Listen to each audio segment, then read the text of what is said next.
Okay, now basically, welcome back to Nick Lenz's Comic Corner Classic, Known Classics. This is episode number 3186, Doubleshot 3080. Now, all these two books feature stuff written by women. First that we have is Thrawn Alliances, the adaptation of the second of the new Thrawn trilogy written by Timothy Zahn. Yes, you actually be the co-writer of the story. Compared to the first story, with just basically Jodie Howes by herself, here she co-writes it with Timothy Zahn. Artwork, Pat Offaly and Andrea DeVito. It is only 4 issues, surprisingly. According to Timothy Zahn, originally this was supposed to come out a little sooner than the first book. Like, I think it was planned to come out like a year after the events of the previous book, per se.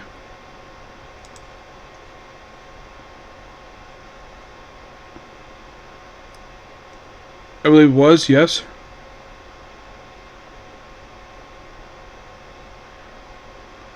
But then there was a change in management, and then, like, the book just disappeared, and then I saw, oh, it's coming out. Interesting. And it did. Yeah, adaptation, second book.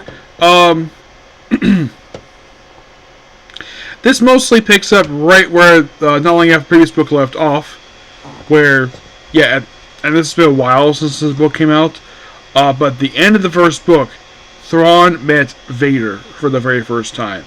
Well, though they do establish in this book they actually first met him when he was representative of Anakin Skywalker during the Clone Wars. They established it here. A little more here, per se, this book. Yes, of course he's known as Grand Admiral Thrawn here. Which then go to the junkyard, and of course to get a communique from the Emperor. Of course, he's summoned to the Emperor, who is in his palace, which used to be the Jedi Temple. Yep. Yeah, those big movies that used to be the Jedi Temple, and now it's basically his palace. Probably it's just basically just a ego thing. So basically, he's working with Vader to basically figure out what the servants is. And the way the Stormtrooper, it's like he's really a complete racist. It's like, yeah. It's like, I thought it was clear by Dr. Raymond, Commodore. Elevator show was another one. The First Legion transporters in slot 2. Arathon shows in slot 3 with the alien ship should be right now or not.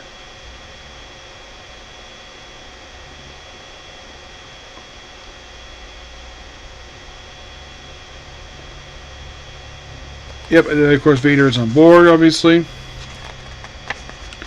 So basically, in the case of Thrawn, he's not afraid to stand with Vader. Of course, you mentioned he did before during the Clone Wars, and we see a flashback to Padme.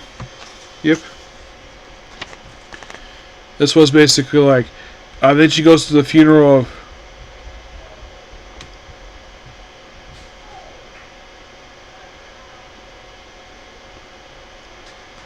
You know, one of her doubles. They see a little adventure, and of course, basically, like, you have Vader. I love this cool effect here, Vader looking out of his eyes. By the way, the only time we ever get a close-up of Vader's eyes like this was actually in, you think, what was it Rogue One? No, it was actually, I kid you not, the only time we ever got close-up of Vader's eyes like this wasn't very interested when the helmet was first put on him. But really cool artwork. Yeah, I thought that was really cool. Yep. Then we see the flashback of Anakin during the Clone Wars, flying his ship and meeting up with Thrawn.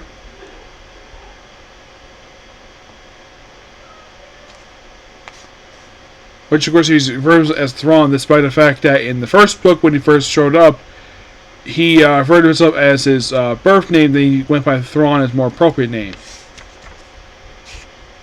And by the way, Lieutenant of the first book, yeah, he's not here. Yeah, he is complete absent from this book, because the Lieutenant's purpose was just there witnessing the Admiral in the first book and then he just go off the chase ascendancy where he's never mentioned again.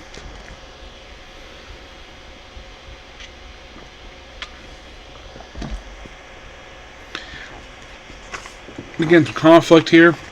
Bar.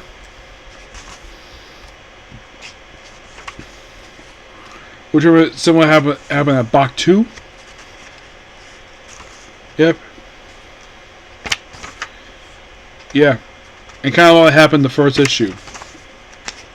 And we continue the barroom fighting here. He's aggressive Anakin with R2. Because it's his constant companion.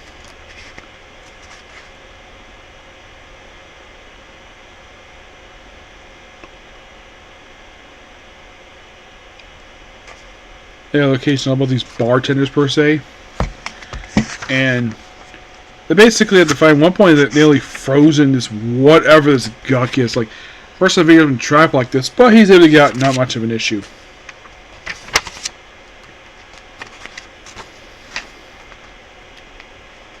When he shows off his mighty muscles, he's like, yeah! He takes out his lightsaber, beats the guys up. I thought it was really cool.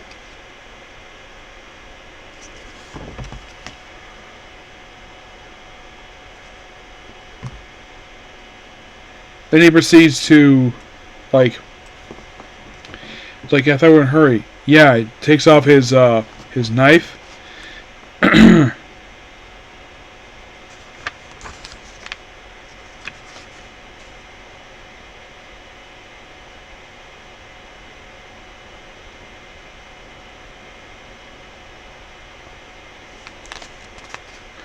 Never just to a point. And then we see, a droid ship attacking Padme's personal cruiser, and that ends issue 2. Then we have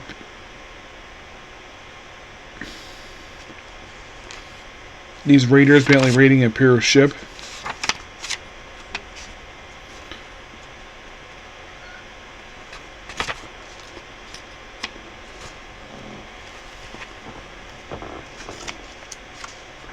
We see more like a science fair here.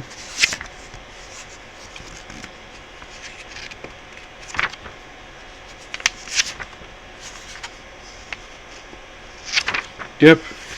I appreciate the fact basically a lot of this thing is basically just like it's like a big it's like a big adventure for Thrawn and Vader. I thought it was really cool. Interesting they don't put Vader in the cover of this book, despite the fact he's on the cover of the actual novel.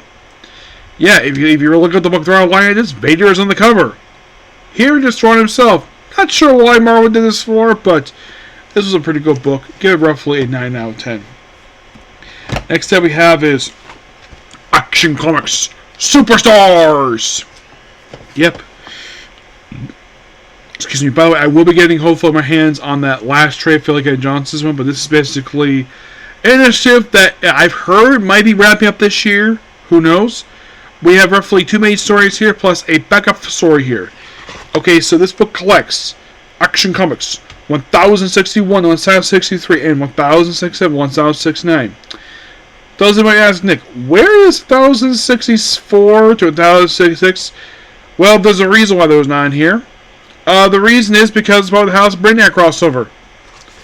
That's simply the reason for it. So, these first 3 issues are known as I, Bizarro. It's basically my Jason Aaron. It's all about Bizarro. You know, Bizarro, basically, he's like going on a different planet. Because people know who Bizarro is. By the way, the artwork is by John Timms. Yeah, part of the Super Initiative. And starting with Jason Aaron, it's a good choice. Given the fact that just knowing after he did this 3-part story, he does Superman right after this. Yep. Plus, you gotta love John Timms' artwork. It's awesome. There's a appearance by Supergirl, Supercorp, and this whole thing is all about Bizarro. And, like, not a bad choice to start with basically focus on Bizarro for this quick 3-parter. Yeah, and of course, something with Bizarro Lois here. Really good 3-parter. Also, so with Bilbo, he's the bartender of Ace of Clubs, where he's a friend of Superman's who basically saved his life, and he's a big fan of his. So he's a supporting character here, and then we see Batman appear here too, with Blue Devil and John Constantine. I like that. That's interesting. Yep. And of course, the story is wrapped up after 3 issues.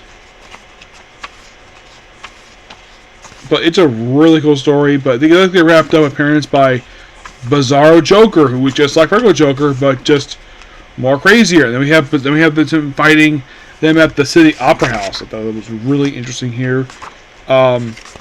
Just really good stuff here.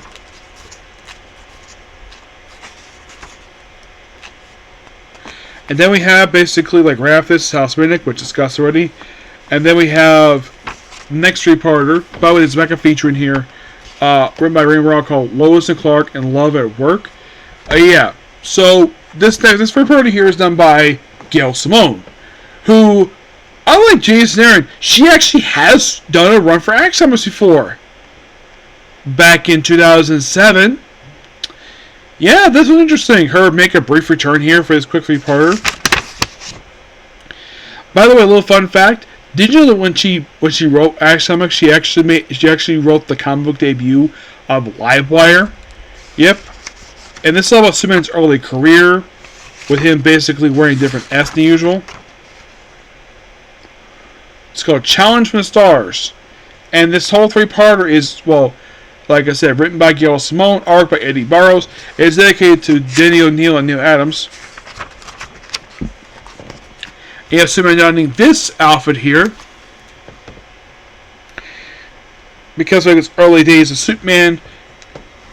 Let's put an outfit that's similar to his Golden Age outfit. So this is kind of like Golden Age Superman. Yeah, him find some aliens. Of course, we see him, like, basically as an allusion to Batman and Wonder Woman here.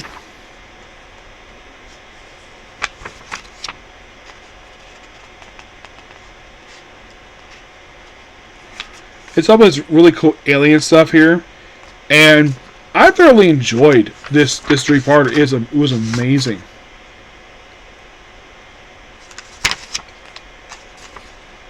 Aside from that, we have Love at Work. It is basically, now Lois is basically editor-in-chief, and she's basically just giving her husband lots of work. And this whole 3-parter is basically, which is this 3-parter, is also dedicated to. They also have where they put this in here is put the backup stories along with. They actually put the color to cover for issue 167, the cut between, so you know you're reading from the backup story here. Of course, then we see this wonderful thing here. We have go to space, where we see these wonderful alien characters.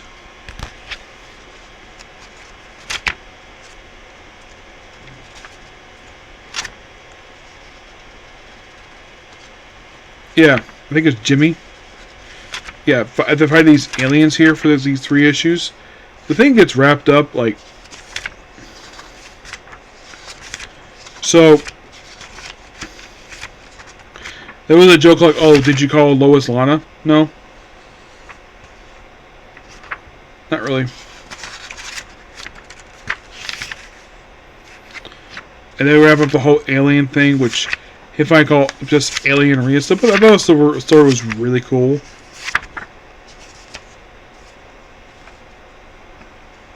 Oh yeah, by the way, the next one's basically about a weekly adventure that basically takes up the next 12 issues. Which actually the first time that actually was weekly since the 80s. And they wrap up the whole Superman story with like Love at Work. Pretty interesting, really well. But this book, really good. I enjoy this book. Give this book fully a 9 out of 10. Those of you curious though, did Action Comics 1060, 1063, did those 3 issues have backup stories? I don't think so.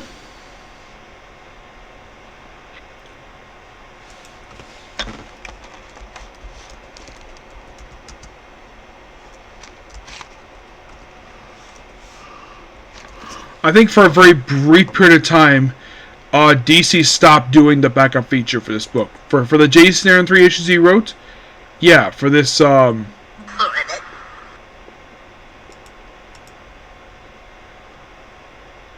no backup stories here. 94,064 to 1,066. No backup feature. And then 67 brought back the backup feature.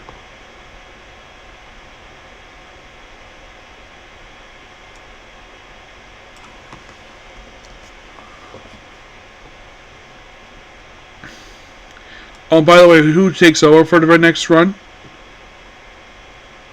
For this run, basically,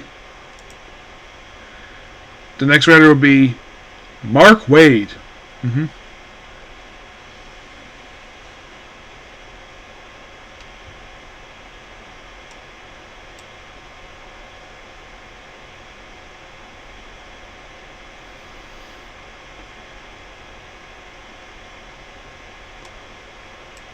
And it's an all-in special. So basically, this leaves an all-in stuff. So this first arc is like 12 parts. It starts with 1070 and runs to 1071. Yeah, and they also have backup stories in here with Superboy. It depends on when I get hands on this trade. I'm not sure when the trade is supposed to come out for Phantoms.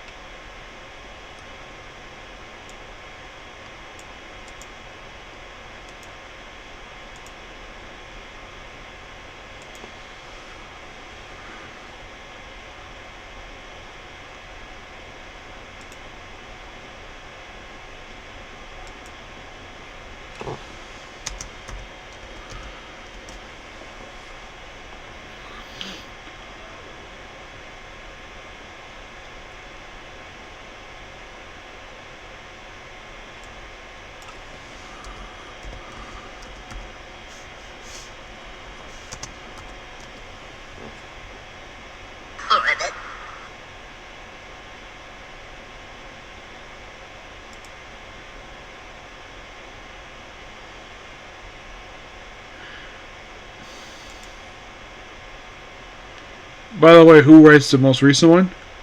Yes, they have G. Willis to come on here for these issues for reasons.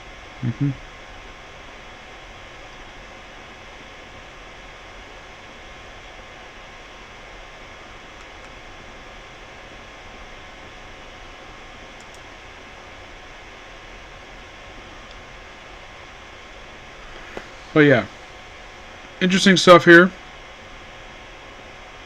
I give, well, Superstars a 9 out of 10. Okay, so that's pretty much your particular video. Please be sure to like, comment, subscribe, turn notifications. Instead of going to my next stuff, I'm just going to go ahead and watch Black Butler, get it done with. And with that, I'm going to do my reviews for, I'm talking about not only Black Butler, but also the manga chapters for One Piece and Black Clover. I'll do that with those two with that one. Yeah, because I'm talking long enough, so I need to watch some anime. So next up, Black Butler. Bye.